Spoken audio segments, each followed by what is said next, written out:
wa khalifin nafsa wasyaitana wa'sihima wa inhuma mahadhakan nusha fattahimi wa la tuti' minhuma khasman wala hakaman fa anta ta'rifu kaidal khasmi wal hakami. Wa khalifin nafsa, dan lawanlah hawa nafsu, wasyaitana, dan setan. Wa'sihima, bukan hanya dilawan, bukan hanya gak mau, maksiati setan itu, maksiati hawa nafsu itu. Kalau Allah kita taati, tapi kalau hawa nafsu kita maksiati dia. Tapi kalau setan kita maksiati dia. Wa'sihima wa inhuma, walaupun mereka berdua, hawa nafsu dan setan ini, mahadhakan nusha fattahimi, murni tulus kelihatannya menasihati kamu, kelihatannya nasihatin, padahal tujuannya bukan nasihatin. Misal begini, biasanya istiqomah sedekah tiap hari 10.000. Suatu saat dia dapat rezeki lebih, dia punya 100.000, mau sedekah 100.000. Hawa nafsunya mulai, jangan, nanti uang kamu berkurang, itu rezeki dari Allah. Kamu buat untuk yang lainnya kan bisa, untuk anak kamu, untuk istri kamu. Sudahlah, lanjutkan istiqomah kamu, sedekah 10.000. Kelihatannya nasihat. Yang setan beda lagi. Yang setan beda lagi.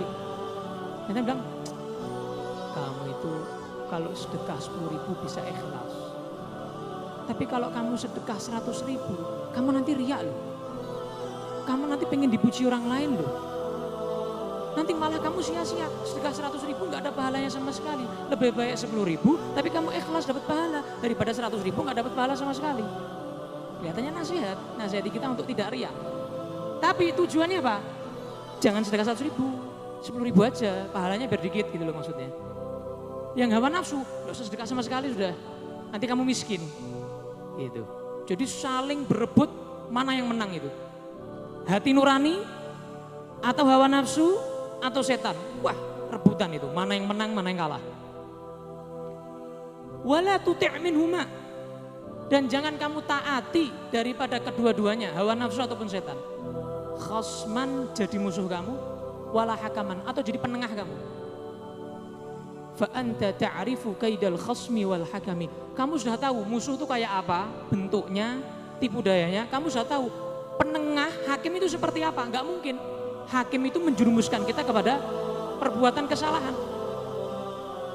Hati nurani tadi misalnya pengen 100.000, rezeki saya lebih, pengen 100.000, bismillah. Hawa nafsu tadi nyerang, membisiki, jangan nanti kamu miskin dan lain sebagainya. Setan datang, udah gini aja, tengah-tengah, 10.000 aja, kamu lanjutkan istiqomah kamu. Al istiqomah khairum min alfi karamah, lebih baik dari 1.000 keramat, 10.000 aja. Kalau itu kan bilang gak usah sedekah sama sekali, sudahlah tengah-tengah aja. Dia menengah-nengahi, tapi tujuannya apa? Biar gak 100.000, sama aja tujuannya. Wa'sihima, kamu maksiati. Setan itu dulu namanya bukan syaitan, namanya bukan iblis.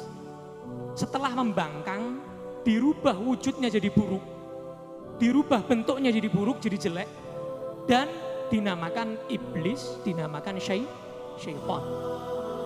Dulu namanya Azazil dalam bahasa selain Arab. Dalam bahasa Arab namanya Harith. Beribadah kepada Allah bersama malaikat selama 80.000 tahun di surga. Tapi karena satu kesombongan, gak mau sujud sama Nabi Adam, aba wastakbar. Disuruh sujud sama Nabi Adam gak mau, dia merasa lebih baik dari Nabi Adam dan dia hasud kepada Nabi Adam.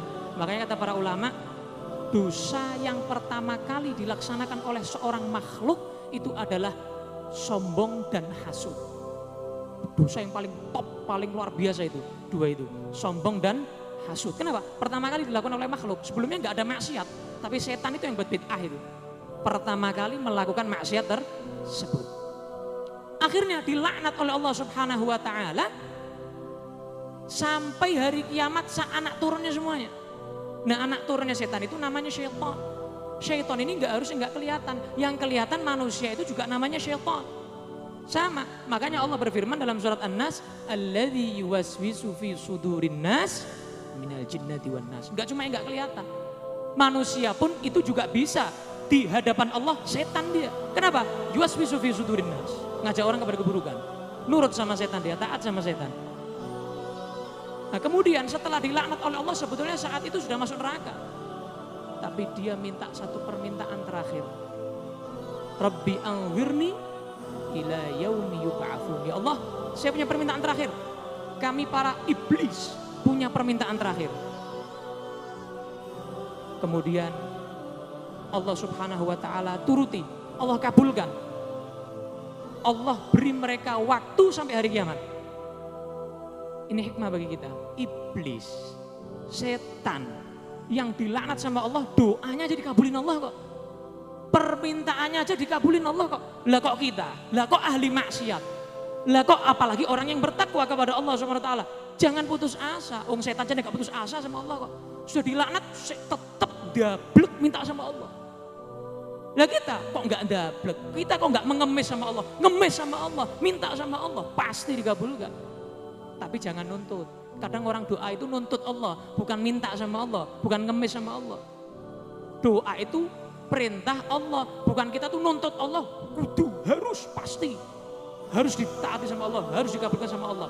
Itu namanya Allah jadi budaknya kita. Kita perintah Allah, bukan kita minta sama Allah Subhanahu wa taala.